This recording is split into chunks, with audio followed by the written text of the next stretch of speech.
Okay, so who am I? Why am I standing here? So you presumably are here tonight because you are interested in the MD program at the Faculty of Medicine at the University of Toronto.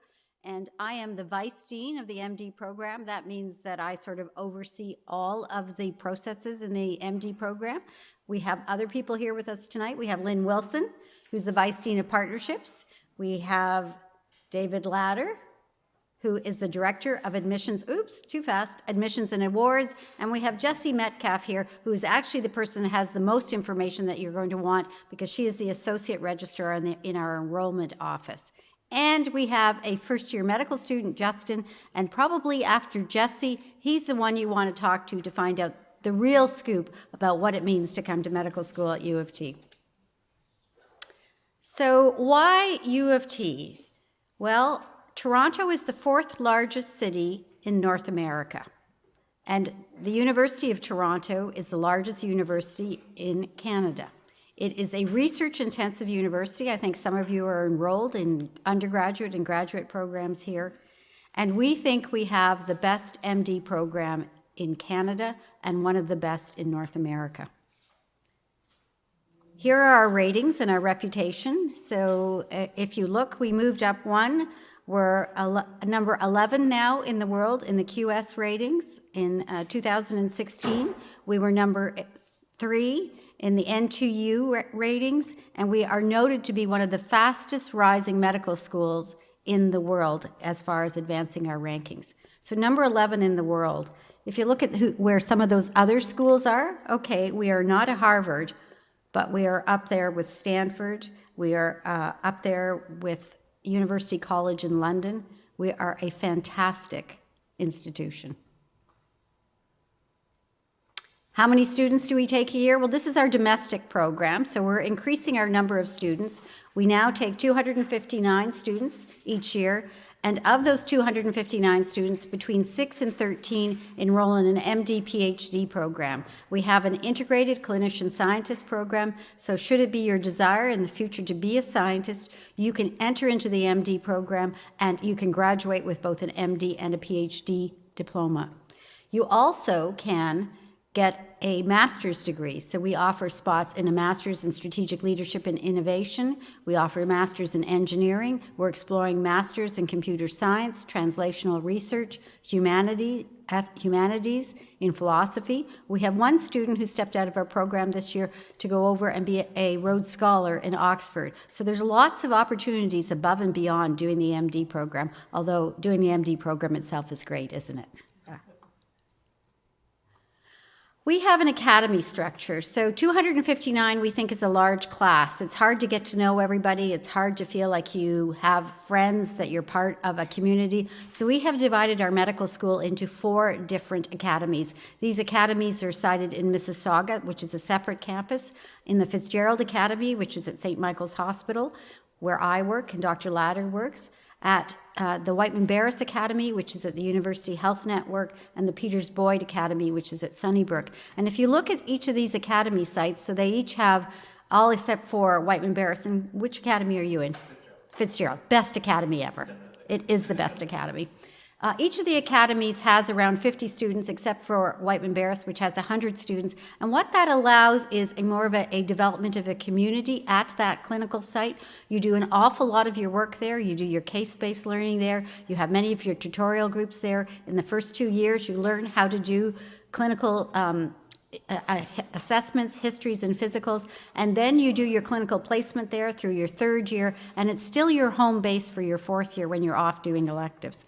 And you have an academy director that is concentrated. Their role is to make sure that every student in that academy has the best student experience ever, and Molly Zirkle is the best academy director ever. Yes, definitely.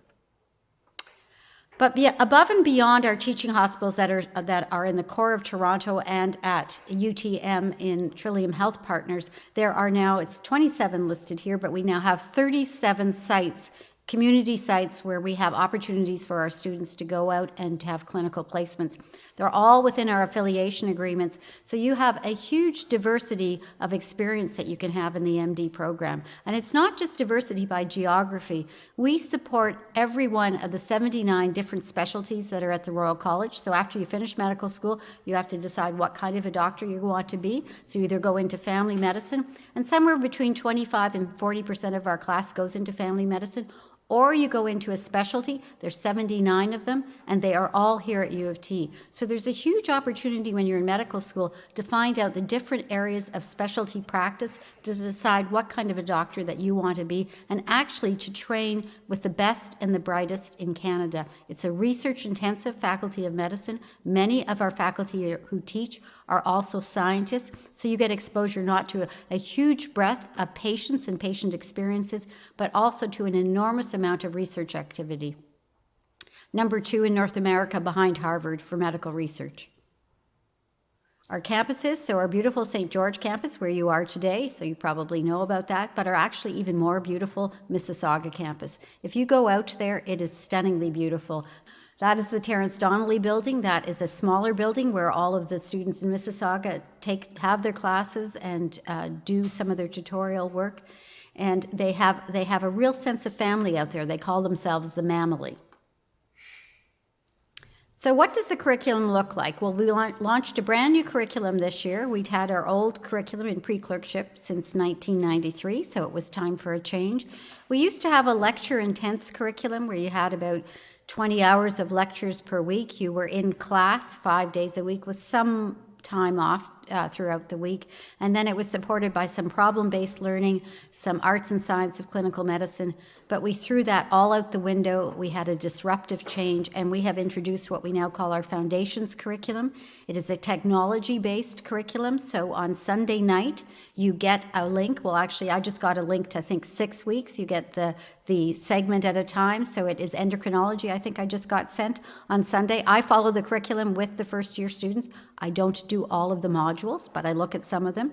So you get sent on Sunday the technology modules for the week. So it gives you PowerPoints of what used to be lectures. It gives you PDFs and e-learning modules. It gives you anatomy resources that teach around a case. And the whole week, every week of the 72 weeks is based on a story, a patient case. And what we have done is we have integrated the psychosocial skills, the clinical skills, the basic science that you need to know around that case. You learn how to do the examination for the patient in that case that week. You do the anatomy for that week. You have a test at the beginning of the week and the end of the week to find out whether you learned what you were supposed to learn through that week. And we have frequent assessments. So it may sound terrible. You have an exam every 2 to 3 weeks. They're called mastery quizzes. But what it really does is help you to keep on track and make sure that you are managing the curriculum as we're giving it to you, managing what is really a huge load of information that you have to learn. And when you're not managing it well, we know why and how, and we can help you to support a learning plan to make it better. And we have found actually that our students are being much more successful in this curriculum than in our old curriculum, where there were 5 exams per year. And what the students did is, instead of coming to a lecture hall like this for the lectures, 5 or 6 students would come. The others would, and those as well, would probably watch the lectures the night before the exam at 2 to 3 times speed and then do the exam. But then when they got tested on it at the end of the 2 years, they actually hadn't retained anything. So we're really we've developed a spiral curriculum so that concepts kept getting introduced and reintroduced. And it's also a curriculum that allows for every Wednesday to be a white space. So there's lots of opportunity to get out there in the clinical environment as soon as you start first year, to develop that network of mentors and coaches to help you to decide what part of medicine interests you and where you're going to focus. Because we all know that after you're in medical school for about 1 month, really, it's all about match day, which is getting into residency. Our clerkship curriculum is over 2 years as well. The first year of clerkship, which is our 3rd year, is a 54-week curriculum. It covers 10 blocks, all of the specialties. There is no free time. It's a really, really tough year. But you get exposure to every type of medicine that there is, and it helps you to decide what type of medicine intrigues you and maybe what kind of medicine you don't want to be engaged in. It's based in the hospital system, but there are opportunities to go out into the community again. And for those students that want, instead of doing a block where you do surgery and then medicine and then psychiatry and then anesthesia, the best specialty ever, and then family medicine, you can also do it in an integrated way where you do our LINK program, where you do them all at the same time across the 54 weeks, so you develop a patient panel. I think what is going to be our next disruptive change is we're going to take our clerkship curriculum and we're going to have a marriage of the LINK and the block curriculum so that every student has longitudinal experiences, but they still have the in-depth team-based specialty training that you get in the block curriculum right now. We want to support our students in more than just learning, so it's not just about academics. The Office of Health Professional Student Affairs is there for you for counseling. We have career counselors, we have personal counselors. If you have learning problems, there's a learning specialist that will help you to sort out what will help you to be able to study better, to learn better, to be more engaged in the program so that you can have the best opportunities to learn through the course of the program. And the other thing that we do is we have fun. So, because what point is it all, unless you come to school and have some fun? It is coming to school. We have an enormous number of clubs and specialty groups that meet. We have a lot of social accountability in our students. We have a lot of outreach programs that they can become involved in. And we have a big musical production that occurs every year. About 100 students per year participate in it. They think it's Broadway musical quality. I went to it this year and I think maybe they need to practice just a bit more before they get to that level, but it was a lot of fun. So we are here about making the best student experience possible. We have 4 priorities in our program. The first is diversity. We want a diverse student population to best meet the needs of our community. We want our students to be engaged, so we want the best student experience possible. We want to be known as innovators in curriculum. We want to have worldwide recognition for having the best innovative student-focused curriculum possible, and we want to have partnerships. And one of the partnerships we want to have is to have international students in our program, because we know this is another way of enriching our student experience and improving our diversity. So with that, I'm going to turn it over to Lynn Wilson. Hi, good evening, everybody. My name's Lynn Wilson. I'm a family doctor. I went to U of T Medicine quite a while ago, and I'm currently the Vice Dean of Partnerships, and I really love our medical school and our university. So I'm going to tell you a little bit about why I think it's so great. So am I right-clicking here? Okay, there you go. Okay, I think that Dr. Houston, Patricia has already talked a lot about what's great about U of T Medicine.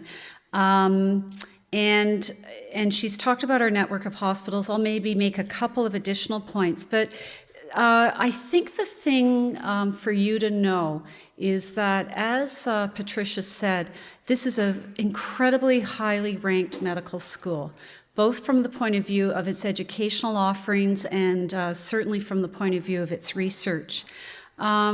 Our large network of hospitals really is an exciting thing. I've worked both at our so-called fully affiliated hospitals, like the downtown hospitals, some of which are world famous, and I've also worked at one of our large community hospitals, St. Joseph's, which is part of the world famous Fitzgerald Academy, and they're both wonderful settings, both for learners and for faculty who are practicing medicine.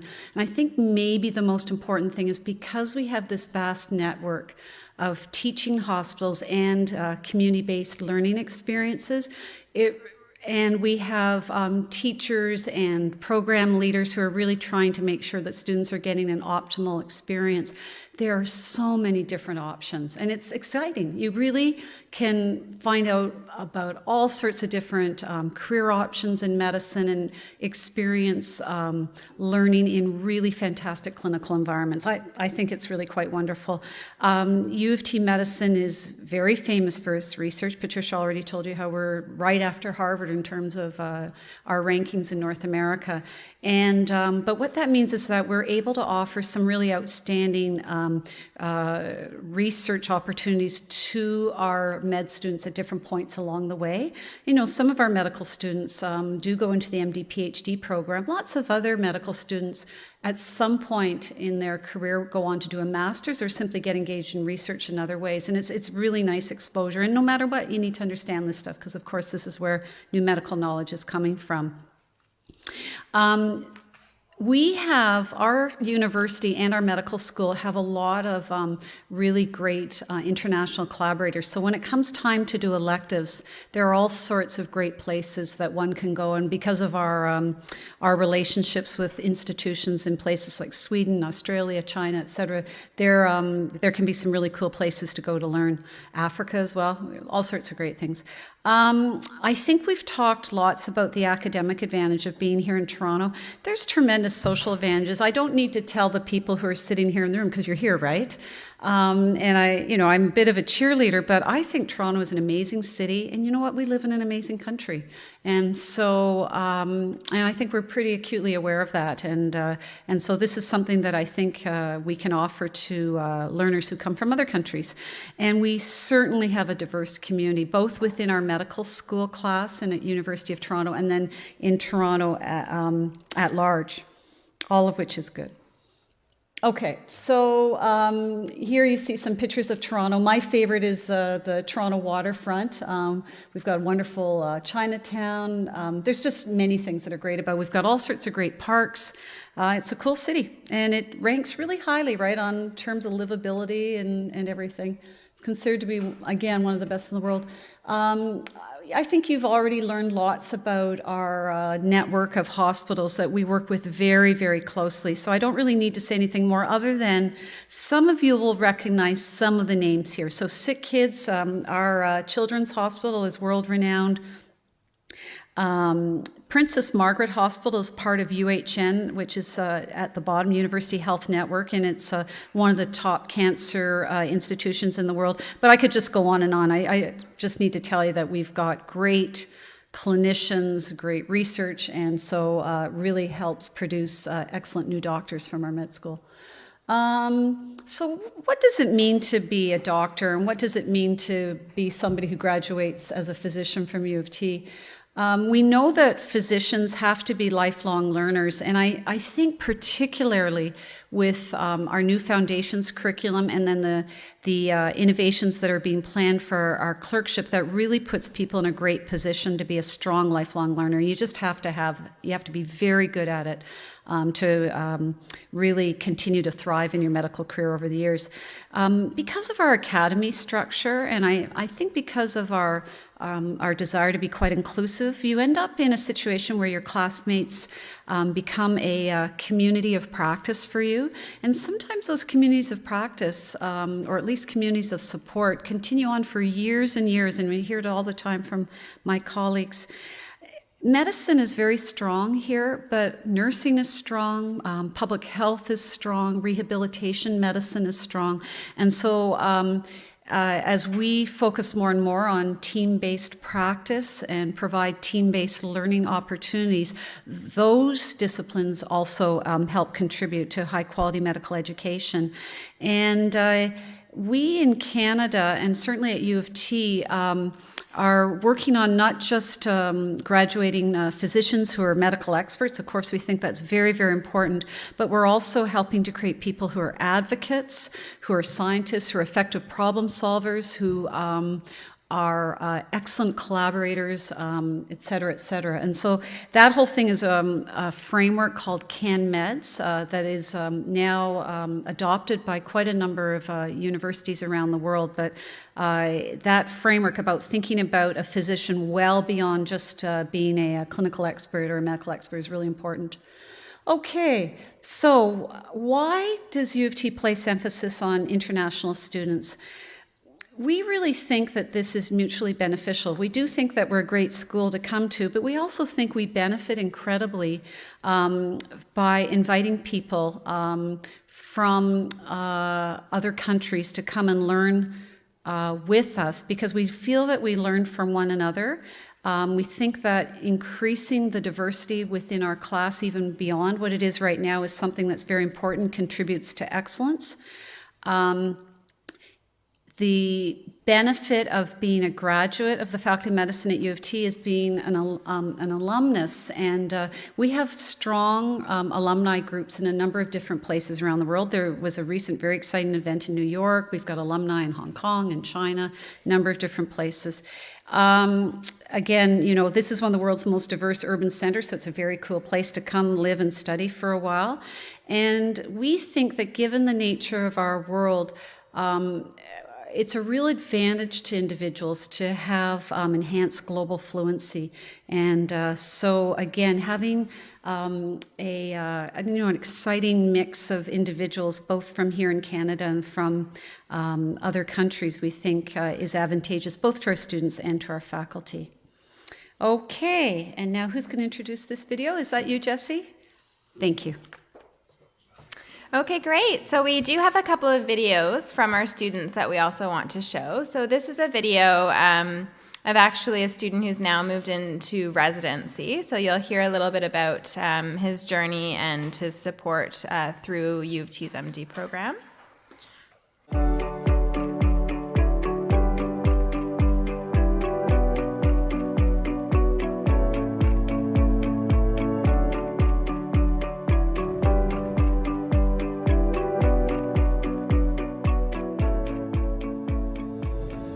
The University of Toronto is the largest university in Canada, and more importantly, it's also affiliated to over 15 to 20 key hospitals in the city that provide very, very good care to their patients. Toronto is an excellent place for medical education. It's a very vibrant city, and there's also a lot of very good research that any person studying at the University of Toronto will benefit. They have focused very heavily on inner city health and providing care, improving access to patients.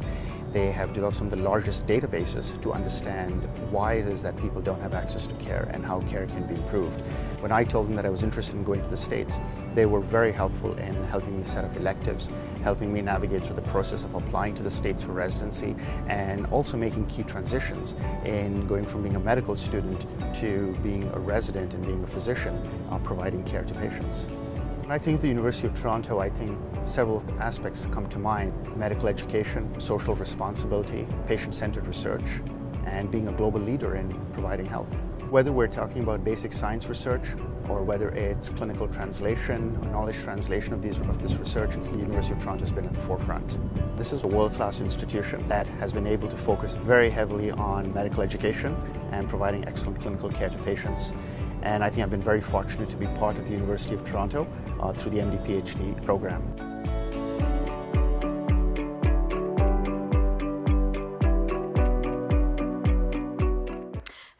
Okay, so going back to the presentation, I'm going to actually walk through the admissions piece now. So I know many of you probably have questions around, if you want to come to medicine, what do you really need to have to get here? So we do have an audience here in person, which is excellent. So I understand we have students that are currently studying at U of T that are both undergraduate and graduate students. And as well, we have a number of students joining us via webinar who are studying across the US and internationally. So we have a few different requirements to go through here. If you are studying here at U of T or at another university in Canada, our requirement is that you complete at least 3 years of study toward a Canadian university bachelor's degree in any discipline. So that word any is quite important because we do want to reassure you that you don't actually need to have a science background before coming into medicine. Many students do. Often we see students that are interested in medicine do have an interest in the sciences, so that's a natural path they take. But we will consider students with all different diverse backgrounds. So you might be coming from an engineering program, a business program, a humanities program. It's really quite broad. So at least 3 years if you're in a Canadian university. If you are a student that's doing an undergraduate degree in the US, you do need to complete a 4-year undergraduate degree before you'd be eligible to enter medicine. And if you're studying outside of Canada and the US, we would be looking for the equivalent of a 4-year Canadian bachelor's degree. So that means that there is an assessment that needs to take place through World Education Services, or WES, as you see up here on the slide. And this assessment basically allows us to see, where you were studying previously and whether or not that degree is considered equivalent to a 4-year bachelor's degree in Canada. So you'll see that it says non-medical, and that term is put in there because typically if you're studying in a medical degree outside of Canada, that is not considered a bachelor's degree. Okay, so many of you as international students might be aware that in some countries you can enter medicine right from high school. It's not what we call here in Canada a second entry program. So students that enter a medical program right from high school, typically that degree is not going to be recognized as a bachelor's degree. So that's where the wording non-medical comes in. In terms of our GPA requirements, we look for a minimum undergraduate GPA of 3.6 out of 4. 3.6 is really the minimum. We do encourage a little bit stronger than that to be competitive for our program, but certainly if you have a 3.6, we would consider you. And this is on something called the OMSAS scale. And I'm going to talk about OMSAS a little bit later in this portion of the presentation. But OMSAS is essentially the medical application center for the province of Ontario here in Canada. And that's the center that you use to apply for any of our 6 Ontario medical schools. And they have something called a grade or a GPA conversion scale. So you can take a look at that. If you're a student in a Canadian university, you'll find a little bit more information on that scale, and that will be helpful for you to reference. In terms of MCAT, we require a minimum of 125 in each of the 4 MCAT sections. Now, the way we use MCAT here at U of T is as a minimum threshold. So we don't view MCAT on a competitive scale, we look at it on a minimum. So that means if you get 125 in each of the 4 sections, you satisfy our MCAT requirement. If you were to score 128, you wouldn't get any further advantage than a student that scored 125, for example. So it really is a threshold that we're looking for you to meet. In terms of prerequisites, we require 2 full life science credits. Life science, again, quite broad, usually anything relating to sort of biological systems, anatomy, physiology, things like that would be categorized as life science, and 1 full course equivalent in humanities, social sciences, or a language. So you'll see these are quite broad, our prerequisites. We don't have anything very specific around you must have biochemistry or you must have XYZ. It really is a broad array of electives that you can present. And if you are thinking of applying and you're wondering if your courses would be counted toward a prerequisite, you can always contact our admissions office and we can verify that that course will count for you, okay? So if you are a graduate student, and I know we do have some here today, we will look at basically the same undergraduate requirements, but we do look for a few additional items from you. So we look for something called an academic CV, and this is something that you're required to present. And the academic CV is where you have the opportunity to really tell us about what you accomplished in your graduate program. So there's sections around research, publications, presentations, practicums, different things that you might be involved with in your graduate program. So this is something you would be required to fill out and submit. And as well, we require a reference letter from your graduate supervisor. So this is a separate letter talking really about your work and your abilities in your graduate program. So those are 2 extra pieces that we ask for and that we look at separately. And we do look at a lower minimum GPA for our graduate applicants. So you'll see it's 3.0 out of 4. And that is because of these additional graduate materials. So we are still looking at that undergraduate GPA to be minimum of 3.0, but then we would look at those 2 extra pieces to really learn more about what you accomplished in your grad program, and that helps us get a better understanding of what your capabilities are. In terms of additional materials, so we don't just look at your marks. We certainly know that it's not just about being academically strong that will make you a good physician. We do want to learn more about you and your qualities and about other things you're interested in and all of that. So we ask every student to provide 3 letters of reference. Usually it's a good idea to make these references a combination of academic and non-academic so that we learn a little bit about you from both sides. We also require something called an autobiographical sketch, and this is where you really just outline everything that you do and everything that you're interested in and involved with. So there's sections here that talk about extracurricular activities. So do you play a sport? Are you someone that's part of a theater group? Do you play a musical instrument? Are you involved with certain community groups? Things like that. We have a section around research and sort of scholarly activities, so things like that you're involved with outside of just your regular academics too. There may be additional things that you're doing.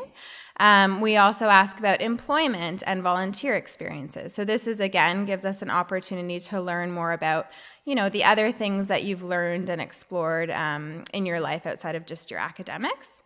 And in terms of how we review these pieces, we heard a little bit about the CanMeds roles earlier from Dr. Wilson. And this is something that we use right at the beginning in terms of our admissions process. So we do look for 4 specific clusters, and these are all related to competencies, attributes, and achievements that students can demonstrate. So you'll notice the professional cluster looks at things like maturity, perseverance. We have a cluster that looks at things like communication and collaboration and teamwork, as well as leadership.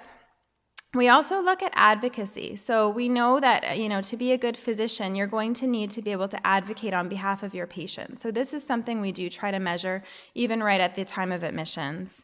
And then also achievements in academic standing. So looking again at things like research or awards or other more scholarly accomplishments that you've presented. So this is how we're assessing your letters of reference, your autobiographical sketch, and your brief personal essays that are also a requirement.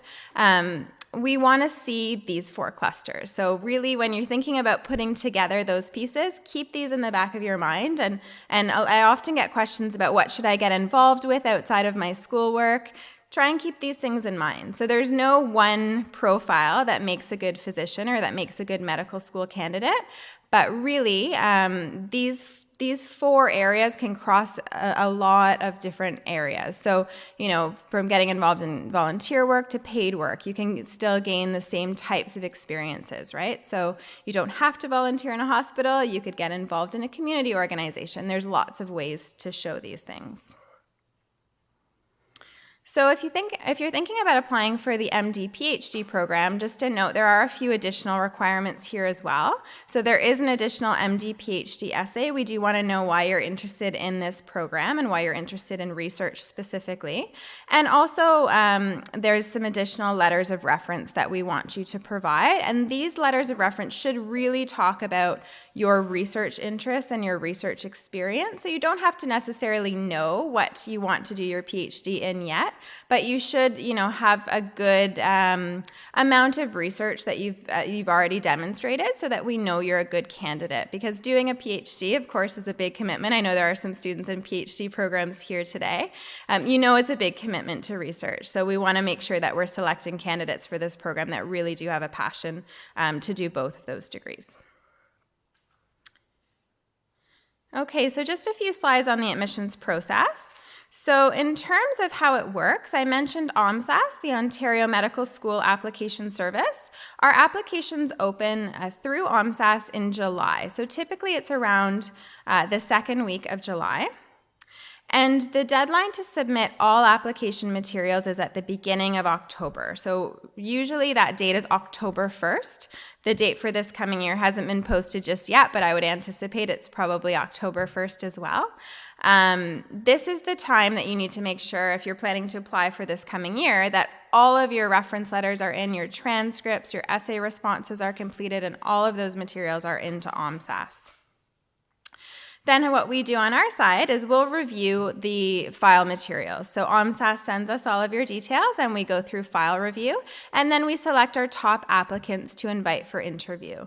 So to give you a sense of the process, we typically get around 3,200 applications, and then we do about 600 or so interviews every year. And there, of course, we'll select our top candidates to offer.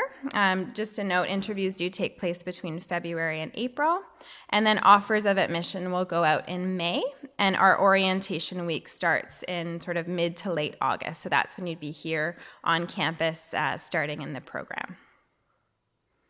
Just wanted to share some information around tuition and expenses so you're aware of the cost of studying medicine. And I did convert it for those who are tuning in online from the US, so you have a rough estimate of what that looks like in US dollars as well. I will also say that international students may be eligible for some of our scholarship opportunities. So typically these are a maximum of about $5,000, so certainly not going to cover the full tuition amount, but could definitely help a little bit with some of those costs. So that's something that you'll get more information on if you apply and if you make it through to the interview times. You'll hear more about those. So just a slide about after graduation before we close off the presentation. So practicing medicine. As we know, education in medicine is set up quite differently around the world. So you'll notice that, like I said, some countries you go right from high school, others you start after an undergraduate degree. Here in Canada, our system is set up almost in an identical, well, really it is in an identical way to the US. So there's quite a bit of transition between Canada and the US in terms of where graduates might end up. So if you come to our medical school here in Canada as an international student, there will be restrictions to applying to residency here in Canada as an international student. So if you don't have residency status here in Canada, most of our residency matches will require that. So that could be a potential barrier to practicing here in Canada. But there's actually quite a bit of opportunity to move to the US if you're also thinking about, that transition between Canada and the US, and also for our US viewers today, that Canadian graduates from the University of Toronto's medical program can apply for the US residency matches, and they're not considered in the same pool as the IMGs, the international medical graduates are. They're actually considered in a slightly different way, so there is more opportunity to gain those residency positions. And then the other option, of course, is we have some students who are international students who are coming here to practice medicine, but their long-term goal is to return back home and actually practice there. So that's certainly an opportunity that you could consider, verifying, of course, what the transition back to that country or to a different country, if you're interested in moving around, would be like. So that's a little bit of information on the post-graduation. In terms of after today's session, I just wanted to share that for those of you who are here at U of T, we do have an open house coming up on June 3rd, and this is put on by our medical students. So if you're interested in, again, finding out a little bit more and talking to some of our medical students, though we do have Justin here to talk to as well today, this might be another opportunity for you to come out and learn a bit more. And then also our contact information there for those of you who aren't in the Toronto area but want to keep in touch. You can find our contacts there. And I'm going to play one more video, and then we'll invite Dr. Ladder up to say a few words before we open it up to a Q&A.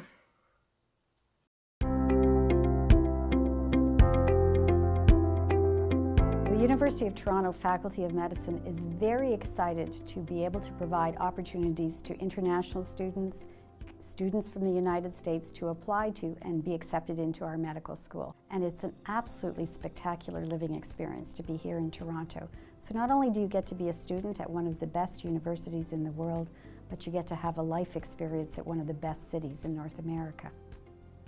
The first thing that you do when you come here, you walk down University Avenue and you see all these amazing hospitals, and you see the resources that are available to you here, and you see that not only is it a world-class institution, but they have world-class hospitals available for you to learn from. I think for anyone who's interested in research, there are a lot of opportunities in basic science and also clinical research. So if you're interested in kind of the clinician scientist having a very clinical role but also sticking with research, there's a lot of people to observe and also to get involved in. This university does an amazing job of supporting its medical students and letting us know that they care and that there's so many people working here that we don't even know them and they're rooting for us. When I told them that I was interested in going to the States, they were very helpful in helping me set up electives, helping me navigate through the process of applying to the States for residency, and also making key transitions in going from being a medical student to being a resident and being a physician,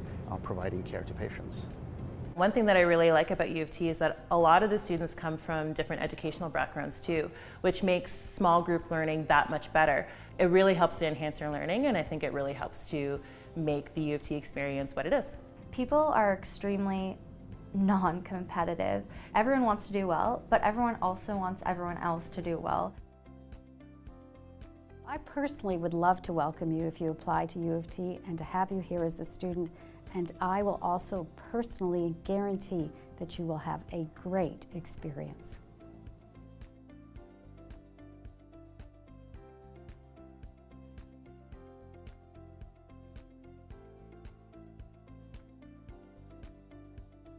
So you've heard a lot from Dr. Houston and Dr. Wilson and of course Jesse, and you know, it's so I won't go through all those things again, but you know, let me just say that we really are interested in attracting some students, international students, into our program. It's not just lip service. We really are looking at that, and we do think it's going to enhance the learning experience for everybody. So there's going to be a benefit to University of Toronto. There's going to be a benefit to our medical students, and we think there'll be a benefit to those students who come. So I hope a lot of the questions maybe have already been answered, but you may have some additional ones, and we're going to give you an opportunity to do that. Let me just say three things when I was listening to the talks. One was the letters of reference. So they are pretty important, and we do look at all of them. And I would encourage you, please do not get letters of reference from family members or next door neighbors or uncles or close friends. We want objective reference letters from professionals, teachers, a supervisor at work, a research supervisor, a minister at the church who can make an objective reference letter for you. So that's the first thing. The second thing is, if you apply, do not wait till the last minute to submit your stuff through OMSAS. We see this every year, at the very last minute, and people don't have their reference letters organized, or they don't even have their own essays organized, and they're rushing in, and they put it in, and we can sort of tell that this is a last minute effort, and it doesn't reflect well on you. So don't leave it to the very end. And the last point I was going to say was this question about what happens after medical school if you're an international student and you come to U of T. So we don't have all the answers for you on that. We have the answers for you with regards if you're an American student coming to U of T, going back to the United States, there's probably no obstacles at all. But if you're coming from Germany or another country, you'd have to do a little homework on your own to make sure that the Canadian medical school degree is accepted in your country. And it is fairly well received around the world, but you'd have to look into that if your plans are to go back to your home country. If you want to stay in Canada, there are some possibilities after medical school here as an international student, but you're going to have to do some research on that to make sure that it's possible. There is a bit of an obstacle there. I wouldn't say it's completely insurmountable, but it's not something that is just going to happen like that. A Canadian coming out of UT Medical School applies to the first iteration CARMS and has access to every residency position in the country. No, they may not. They may not be accepted because it's competitive, but they have that opportunity. As an international student, you're sort of confined to the second iteration, or other, you'd have to look at other opportunities. And it also is a little bit different from province to province even, so you'd have to be careful about that. But, you'd have time to look into that. So I don't think it should serve as an obstacle that is insurmountable, but something that you'd have to do some research on. If you have further questions, that you think of tonight or next week, you've got the information to call into the office. And thank you for coming. Thank you.